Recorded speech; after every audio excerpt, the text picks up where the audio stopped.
Hi there. For those of you who haven't met me yet, my name's Caitlin Elford. I'm the owner of international lash brand Lost Artistry Lash. My topic of choice today is how to lash faster. I could talk about this for ages, but I'm gonna try to make it as clear and concise and as fast as I possibly can. And the goal of this is to really show that you can lash faster without compromising the integrity of your client's natural lash health and the outcome of your set. That's so important because it's so easy to want to lash faster, but it's also equally as easy to compromise the outcome of your set, which we definitely don't want to do. Okay, first things first. This is for the newer lash artists, and I'm gonna get into the juicy details. So first things first is, please, if you are a newer lash artist, do not put too much pressure on yourself to lash faster.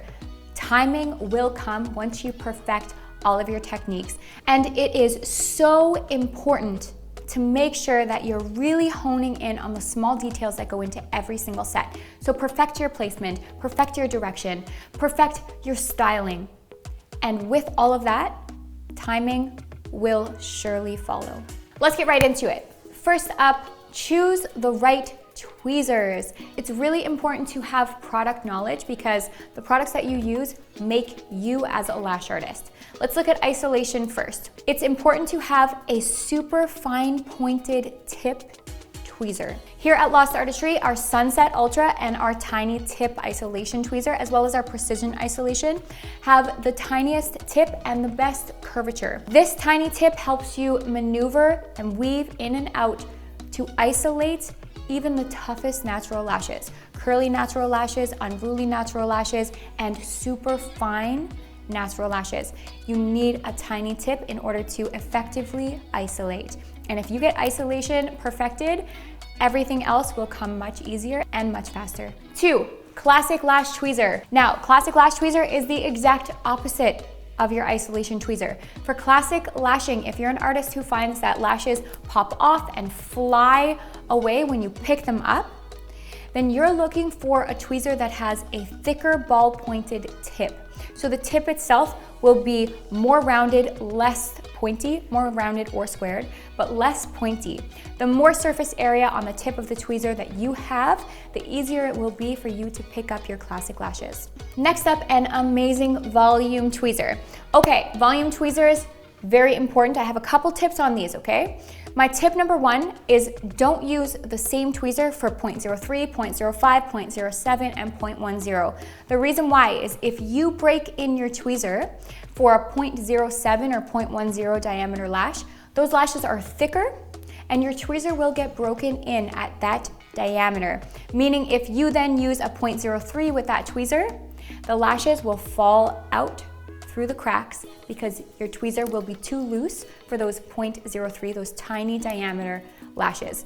So what I do is I have a different tweezer, and you can just take a piece of micro pore tape, tape it around the back end of your tweezer, write 0.07, 0.05, 0.03, and just have them organized so you know which tweezer is for which. Outside of that, also looking for a tweezer with an incredibly good sweet spot is of utmost importance. Sweet spot meaning that the tweezer closes perfectly from side to side. So there's no gaps between the head of the tweezer so that lashes can fall out through them. My go-to tweezer for volume again and again is our microfiber slim boot tweezer. The reason why I chose the microfiber slim boot tweezer to talk about today is because it has a texture inside of the tweezer head. This texture makes it almost impossible not to pick up your lashes perfectly. The lashes have no choice but to get sandwiched between the tweezer heads, making fanning much easier for most artists. On top of that, the tweezer head is thick enough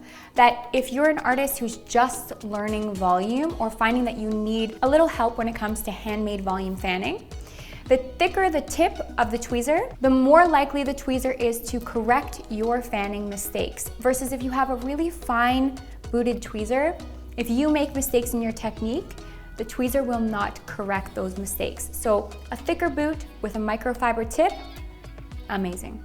Up next, choosing the right glue for you, not for me and not for anyone else. So when it comes to choosing the right glue, you want to look at a couple of things. First up, what is your temperature and humidity in your room. You want a glue that's gonna work in your range. You can totally manipulate your temperature and humidity in your room as well. If you follow Lost Artistry Lash, please send us a DM if you'd like a video that's much more detailed on how to change your temperature and humidity so that you can work within your glue's optimal range. But glues are finicky, so it's really important to find out what the range is for your specific glue and make sure that it works for you. The reason why it's really important is because if you are using a glue in an environment that is too high in humidity, that glue is going to cure even faster than you would have expected it to. So let's say you bought a 1-second cure time glue, but your humidity is way higher than that glue's range, then that glue is no longer going to be a 1-second cure time glue. It's going to be more like a 0.5-second glue or potentially even faster. Now you might be thinking, well, that will speed me up, right? Unfortunately, it doesn't work that way. And if your humidity is too high for your glue, you'll also end up with a weakened hold. Or lashes might pop off when you brush throughout your set. Next up, figure out your lashing speed and choose a glue that works within your speed range. So you need to figure out, how long do I mess around with the lash once I've made my placement kind of? Do I need a second to direct the lash, or do I just drop and go? If you need a couple seconds to perfect your placement, perfect your direction, then chances are you're looking for a glue that's about a 2 to 3 second cure time. Versus if you are a drop and go kind of artist, then you're looking at more of a 0.5 to 1 second cure time glue that will fit your speed. But truly, using a faster glue is not going to make you faster as an artist unless you're ready for it. Next up, let's talk about setting up for your services. And I'm not just talking about setting up your lash bed before your client comes in, although I do encourage you to do that as well. But I'm also talking about planning the ins and outs of your service before your client is to come in and see you. Here at Lost Artistry, what we do is we start building our lash plan as soon as our clients book. So we have them send us their dream lash set, as well as a close-up photo of their eye and full face with no makeup on. This way we can begin to plan the set. It also helps us know if we need to order new lash supplies, because we know how frustrating that can be when your client comes in, they show you an inspiration photo, maybe it's an L curl set, and you only have C, CC, and D curl in your closet. That is not a good way to maintain a customer base. So you wanna make sure that you're starting your planning before they come in.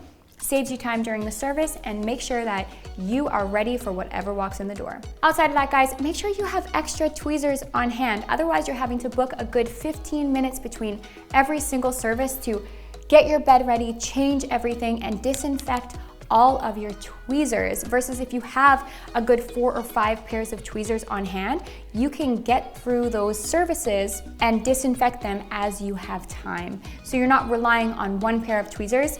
On top of that, if you drop those tweezers, oh my goodness, the whole day is ruined. And your lashing is gonna be so much slower because you're gonna be working with a broken tweezer. And just like you should have extra tweezers on hand, you should also have extra blankets. So I personally wash every single blanket I use in between every single service. So I have to have a good 10 blankets on hand so I can always offer my client a fresh, clean blanket, and I'm not stressing myself in between services to go wash them. Basically, organization as a whole is extremely important. Let's think about our lash storage. We might have a closet, a drawer, whatever. We should have those organized by curl, diameter, dimension, so it's easy grab and go, and we know what we have. So let's say your client, even if you planned your client before they've come in, if they change their mind, it takes so long to go through every single box if it's not organized. Same with your glue, having your glue at your station in a glue home to keep it nice and fresh and within reach, instead of having to say, walk to the fridge to grab your glue, go back, put it in your dot, and bring it back to the fridge again. All these little things take so much time. And then the last thing I want to touch on when it comes to your setup is making your bed extremely comfortable. So obviously we want our clients to be as comfortable as humanly possible, but selfishly, if we wrap our clients in a comfortable cocoon and they fall asleep, we're gonna be faster at lashing. And the reason why is because they're not gonna be as fidgety, they won't be as encouraged to talk, they're just comfortable. And the more relaxed they are, the easier it is for us to lash them. All right, let's get into pre-service prep. Do not skip lash bath, guys. Not just for the obvious reason of the lashes need to be clean for every service to get good retention, but I hear time and time again, oh, I can't do a lash bath because it takes extra time. Should I charge for it? No. I mean, it's up to you if you want to charge for your lash bath, but personally for me, I don't. I cleanse the client because I know that if I am to cleanse them before the service, the lashes are going to connect better and faster. The eye pads, and this is a big one, the eye pads are going to stick better. And when I cleanse all the way under the eyes and all the way up to the eyebrow. Why? Because I also like to lash in layers. So I pull the lashes up using the eye pads. And if there's any oils on the upper lid or under eyes, the eye pads aren't going to stick. So pre-service cleanse is a non-negotiable for me, as is primer. You can use Band-Aid primer, which is just our basic primer.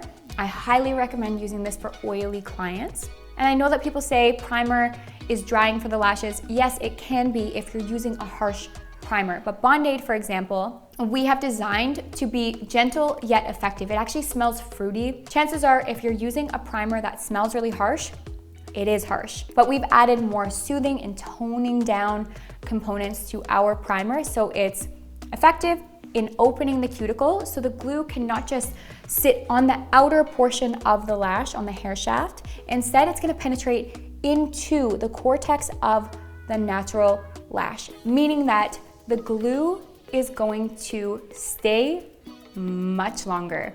And it's gonna connect better as well. Okay guys, let's get into placement and application. Application-wise, it is so important to place your extensions 0.5 millimeters from the skin. The reason why is because your fills are gonna be faster. And our fills are our bread and butter. So we need those to be as fast as possible because those are our money makers. And if we place lash extensions further away from the lash line than 0.5 millimeters when initially placing, then the grow out makes it so you are gonna have to remove way more lashes at infill services, AKA taking much more time. On that note, make sure you have exceptional lash lighting. It's so important so that you can really see what you're doing. Isolation as a whole, I think isolation is the most important part of lashing. And if we can't see what we're doing, how can we expect to be faster? So lighting, very, very important. Also, placing your eye pads really snug close to the waterline so that there's no chance of exposed natural lashes popping through the eye pads so that they become kind of like an optical illusion when you're lashing.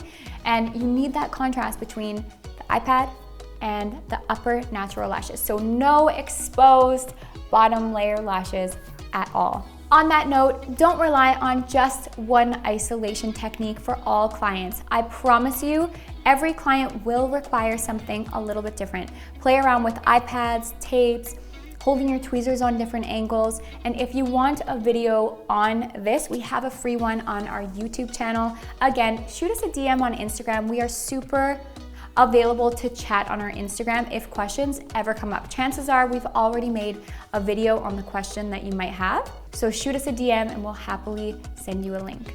Another point on application and placement, lash both eyes at the same time, not just one eye and then the other eye. The reason why is, well, A, you'll get a much more symmetrical look, which is great. And B, no matter when you finish, no matter if you have 100% coverage or not, the set's gonna look complete. It's gonna look the same. It's gonna look balanced on both eyes. So, lash with strategy.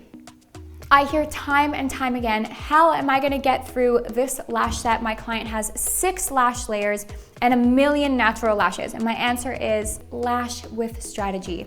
So let's look at layering for 1 second. You have options. You can lash the bottom 3 layers. So start at the bottom layer and then lash the layer next to that and the layer next to that. That will look great. Or you can lash the bottom layer and then the top layer. I do that for textured lash looks. Or you can lash the bottom 2 layers and then the top layer. The option is yours. It really comes down to the design that you're going for, which I totally wish I had time to get into today, but I just don't. But we have many courses. Again, reach out to us and we will happily offer a discount as a thank you for watching this video today off of one of our courses, because they truly are amazing. But anyhow, lash in layers. The fact is, if you lash the bottom layer and then the layer next to it, think about what the client sees when they open their eyes. They see those layers. They never see the lashes from the lasher's point of view. So let's say you take all this time and you're doing such an amazing job, and from your point of view, the lashes look exceptional. They look complete. And then the client opens up and it's like, what is there's just so many natural lashes here. So avoid that from happening. Lash the bottom layer first. That's of utmost importance. Get that out of the way and then lash the rest of the layers. And I promise you, your client will be happy.